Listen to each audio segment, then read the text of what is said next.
Hi, I'm T. Cooper. I'm a New York City makeup artist, hairstylist, and co-founder of beauty and grooming company MetroLook.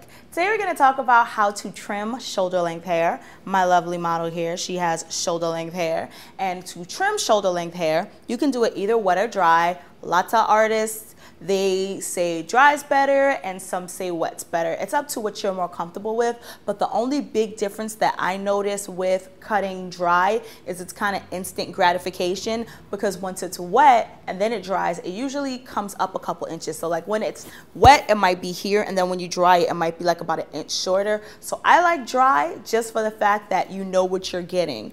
But either way, it's fancy. They've been cutting hair wet for years, so it's fine. So to cut hair, well, to trim hair actually, I would recommend using a hair cutting comb like this one and a pair of shears. You can use whatever kind of shears you have as long as they're designed for hair cutting. So what you would do is you would section out whatever hair you want to trim, and you comb through it with this comb. And what this does is it kind of like detangles the hair and creates tension and pulls everything down so that you're gonna get a nice smooth piece of hair to cut. And once you smooth it down, you could do a couple of things. Some people use this as the guide. Some people say, okay, you know what? They'll bring it here and then they'll cut right underneath where this is at. If you say, okay, I want to trim off this much, they'll use the comb so that they get a nice even line. You don't have to do that, but you can if you want to. But my recommendation would be, if you just want to trim off a little bit, you trim it off in a straight line and then you go back in and you point cut it.